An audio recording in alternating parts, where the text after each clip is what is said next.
Hello friends, my name is Vaidehi Patel from अश्वमेघ विद्यालय।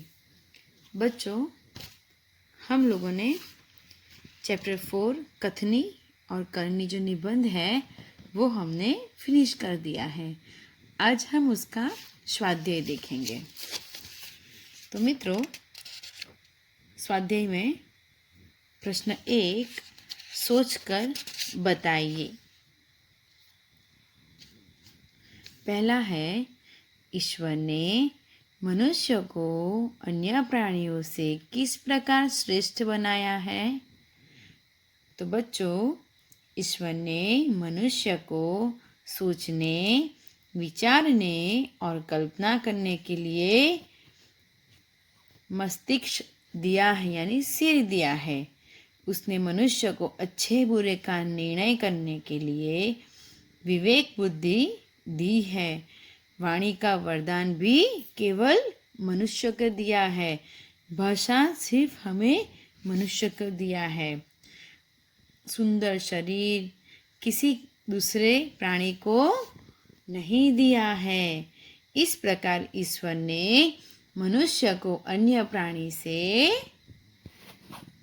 सर्वश्रेष्ठ बनाया है। नंबर 2, धूम्रपान वर्जित है। कहाँ कहाँ और क्यों लिखा होता है? तो बच्चों, धूम्रपान नहीं करना वो कहाँ कहाँ हम लोगों ने देखा है। ऐसा बसों, रेलगाड़ियों, सार्वजनिक वाहनों में लिखा होता है। हॉस्पिटल, सिनेमा गृहों और दवाखानों में भी धूम्रपान न करने की सूचना लिखी होती है। चेतावनी देते हैं कि धूम्रपान करना सेहत के लिए अच्छा नहीं है। बाग बगीचे, पुस्तकालय, प्रतीक्षालय, धर्मशाला है ना, शौचालय, ऐसे आदि कई सारे स्थानों में ऐसी पट्टियाँ लगी हुई होती है। धूम्रपान से वायु प्रदूषण होता है। प्रदूषित वायु होती है ना, सांस लेने से छाती और फेफड़े की कई बीमारियां होती है ना। चलो तीसरा, फूल सबको अच्छे क्यों लगते हैं? क्यों लगते हैं फूल सबको अच्छे? क्योंकि फूल कैसे होते हैं? कलरफुल, रंग बेरंगी। उनमें से मन भावनी सुगंध निकलती है। फूल प्राकृतिक गहनों का काम करती है। फूल हार का उपयोग विशिष्ट व्यक्ति का सम्मान करने में होता है। भगवान के चरणों में रखने के लिए होता है ना। चलो आगे, लोग कहाँ कहाँ कतार में खड़े रहते हैं? तो मित्रों, लोग ट्रेन, सर्कस, प्रदर्शन, सिनेमा के टिकट के लिए कतार यानी लाइन, तो लाइन में खड़े रहते हैं। राशन की दुकानों में है ना। और अभी तो हम लोग कतार बहुत सारे देखते हैं। सोशल डिस्टेंस भी रखना पड़ता है, तो इसीलिए लंबी कतार रहती है, हम लोग अभी देखते हैं। शहरों में, मॉल में है ना, हाँ, बैंक में लोग कतार में खड़े रहते हैं। इस प्रकार लोग आवश्यकता के अनुसार अलग अलग स्थानों में खड़े रहते हैं। नेक्स्ट क्वेश्चन 2, विराम चिन्ह और उनके नाम की जोड़ बनाइए। तो पहला है, ये कौन सा चिन्ह है मित्रों? ये है प्रश्नसूचक चिन्ह। तो यहाँ पे कौन सा नंबर आएगा मित्रों? नंबर 4।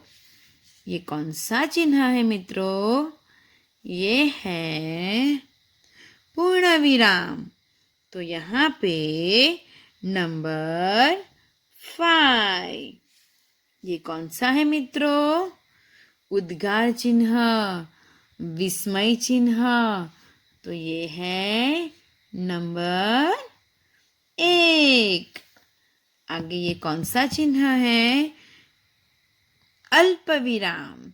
अल्प विराम चिन्ह मित्र कहाँ पे है? ये नंबर 6 पे। तो हम लोग यहाँ पे लिखेंगे नंबर 6।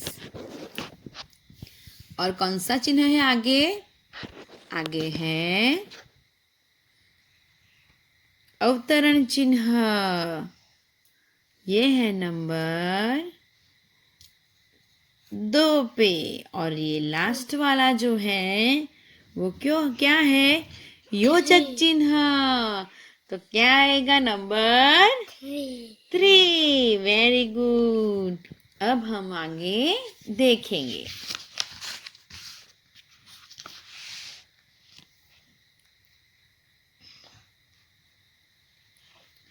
वाक्यों को पढ़कर उचित विराम चिन्ह का प्रयोग कीजिए। फूल तोड़ना मना है। इसके पीछे आएगा पूर्ण विराम। आगे, वाह कितना सुंदर दृश्य है। तो यहाँ पे वाह के बाद आएगा उद्गार चिन्ह। कितना सुंदर दृश्य है। और उसके पीछे आएगा पूर्ण विराम। बसों में लिखा होता है धूम्रपान वर्जित है। तो बसों में लिखा होता है अल्प विराम और धूम्रपान वर्जित है। तो क्या आएगा? अवतरण चिन्ह में हमें ये करना पड़ेगा, है ना। नंबर 4, धारा रात दिन पढ़ती रहती है। तो बच्चों यहाँ पे योजक चिन्ह आएगा धारा रात दिन। ओके। आगे, पौधे बारिश में ही क्यों लगाए जाते हैं? तो पीछे आएगा प्रश्न चिन्ह, है ना, प्रश्न सूचक चिन्ह। तो पौधे बारिश में ही क्यों लगाए जाते हैं, है ना मित्रों। चलो क्वेश्चन 3, निम्नलिखित वाक्यों में से जातिवाचक संज्ञा के आसपास सर्कल का चिन्ह कीजिए। मनुष्य अन्य प्राणियों से श्रेष्ठ है। तो यहाँ पे कौन सा जातिवाचक आएगा? मनुष्य। क्या आएगा?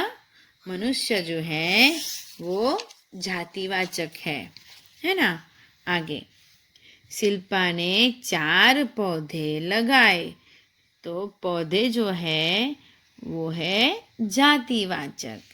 शहर के लोग सुबह शाम टहलने जाते हैं। शहर और फूल सबको अच्छे लगते हैं। सब फूल, पूरी फूल की जाति को एक बनाना फूल, है ना। कथनी और करनी में समानता रखने में मुश्किलें आती है या नहीं, चर्चा कीजिए, है ना मित्रों। तो आपको ये लिखना है, पूरी वार्तालाप करते हुए लिखना है ना। जैसे कि राजेश कहता है कथनी और करनी में समानता रखना बड़ा कठिन है, उसमें काफ़ी मुश्किलें आती है।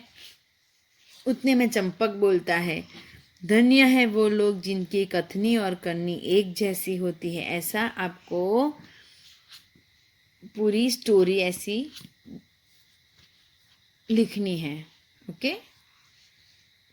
5, परिच्छेद पढ़कर प्रश्नों के उत्तर दीजिए।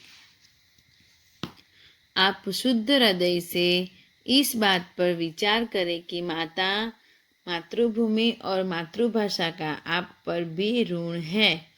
एक जननी आपको जन्म देती है, एक की गोद में खेल कूद कर और खा पीकर आप पुष्ट होते हैं, और एक आपको अपने भावों को प्रकट करने की शक्ति देकर आपके सांसारिक जीवन को सुखमय बनाती है। जिसका आप पर इतना उपकार है उसके लिए कुछ करना क्या आपका परम कर्तव्य नहीं है? प्यारे भाइयों, उठो, आलस्य छोड़ो, काम करो और अपनी मातृभाषा की सेवा में तत्पर हो जाओ। इस व्रत का पालन करना तलवार की धार पर चलने के समान है। अत्यंत खेद का विषय है कि आज अधिकांश भारतवासी अपनी मातृभाषा की उपेक्षा करते हैं। वे अंग्रेजी बोलकर अपने अहंकार तथा दूषित मनोवृत्ति का परिचय देते हैं। जो अपनी मातृभाषा का तिरस्कार करता है उसे कभी देशभक्त नहीं कहा जा सकता। मित्रों, ये हमने देखा कि ये परिच्छेद है, उसके अंदर से शब्द पूछे हैं, प्रश्न पूछे हैं, तो हमें उसका आंसर उसी में से ढूंढ के लिखना है। तो पहला है, हम पर किस किस का ऋण है? तो हम पर माता और मातृभूमि और मातृभाषा का ऋण है। दूसरा, माता का ऋण हमें क्यों अदा करना चाहिए? तो हमें माता का ऋण अदा करना चाहिए क्योंकि उसने हमें क्या दिया है? जन्म दिया है। तीसरा है, किस व्रत का पालन करना अत्यंत कठिन है? तो मातृभाषा पर गर्व करना और उसकी सेवा में तत्पर रहना हमारा कर्तव्य है, परंतु इस व्रत का पालन करना अत्यंत कठिन है। नंबर 4, किसे देशभक्त नहीं कहा जा सकता? जो मातृभाषा का तिरस्कार कर अंग्रेजी बोलने में गर्व अनुभव करता है उसे देशभक्त नहीं कहा जा सकता है। और आखिरी है, गद्यांश को उपर्युक्त शीर्षक दीजिए। तो सच्चा देशभक्त अथवा तो माता, मातृभूमि और मातृभाषा। स्वाध्याय, अंदाज अपना अपना, कथनी और करनी में अंतर विषय पर अपने विचार लिखिए। ये आपको बच्चों विचार जो है वो अपने खुद के विचार लिखने हैं। कथनी और करनी में अंतर विषय पर आपके दोस्त ने जो विचार लिखे हैं उन्हें पढ़िए। मित्रों,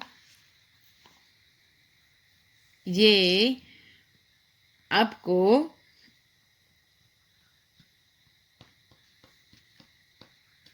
जब स्कूल ओपन होगा तब मैं आपको ये पूछूंगी कि आपने जो उत्तर लिखा है वो अपने फ्रेंड को दीजिए, आंसर लिखा है वो आपका फ्रेंड पढ़ेगा। ओके, तो ये अभी नहीं करना है।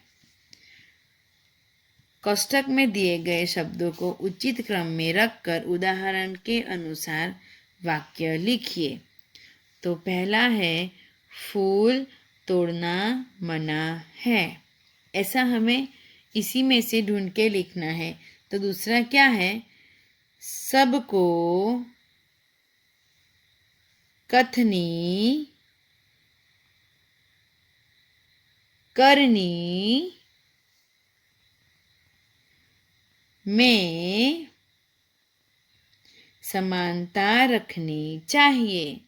समानता रखनी चाहिए। अब तीसरा, वे कहीं से अच्छे पौधे लाए। तो वे कहीं से अच्छे पौधे लाए। हुआ ना मित्रों? तो आपको आपका आज का होमवर्क है, आपको अच्छे गुड हैंडराइटिंग में ये अभ्यास और स्वाध्याय लिखना है ना? आगे हम लोग देखते हैं।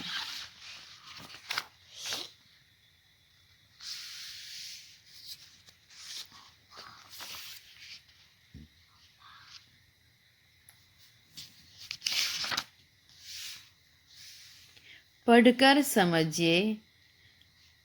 रामजी भाई ने भैंस खरीदकर दूध घी बेचा और उसके गोबर की खाद से खेतों की उपज भी बढ़ाई।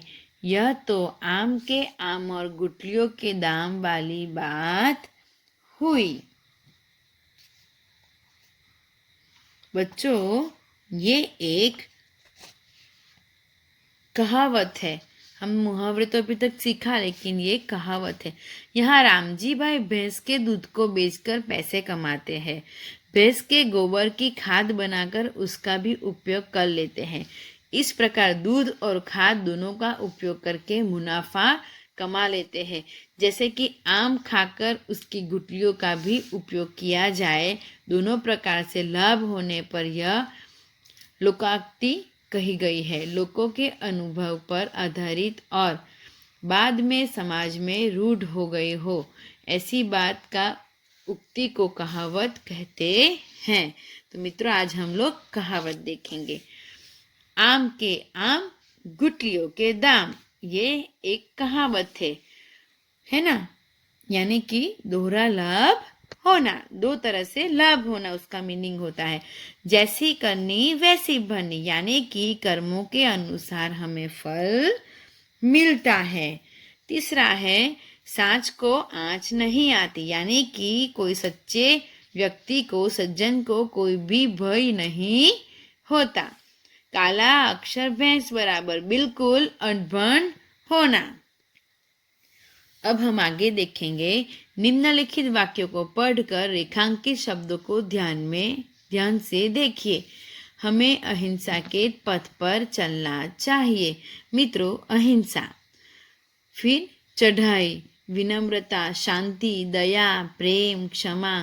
उपरयुक्त वाक्य में रेखांकित शब्द अहिंसा, चढ़ाई, विनम्रता, शांति, दया, प्रेम, क्षमा, गुण, दोष, भाव, दशा ये आदि का सब में एक बोध कराते हैं।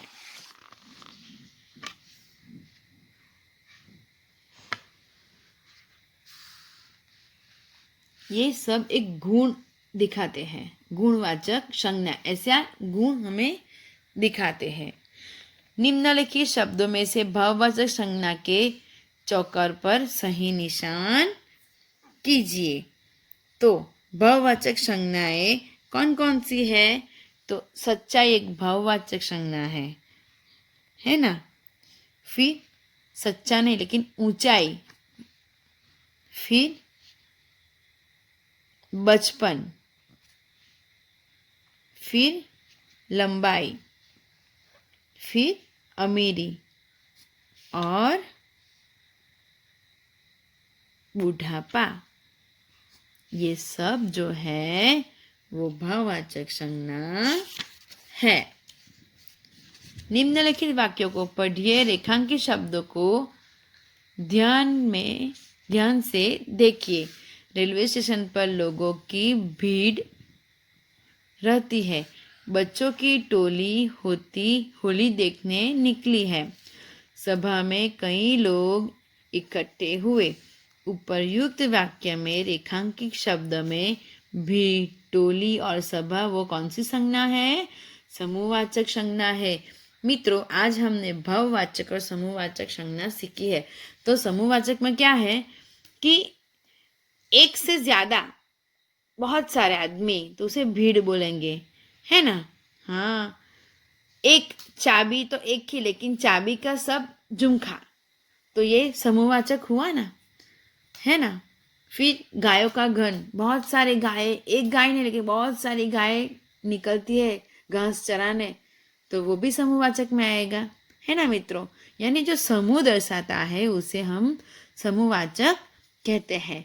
तो मित्रों, आपको ये भाषा सचता तो नहीं लिखनी है, लेकिन स्वाध्याय अभ्यास लिखना है। तो आज की डेट लिखना, और मैं अभी आपको पीडीएफ द्वारा जो अंडरलाइन की गई जो शब्द है वो आपको 2 बार लिखने हैं। फिर आपको ये वाला स्वाध्याय अभ्यास लिखना है आपकी नोटबुक में। Okay, thank you.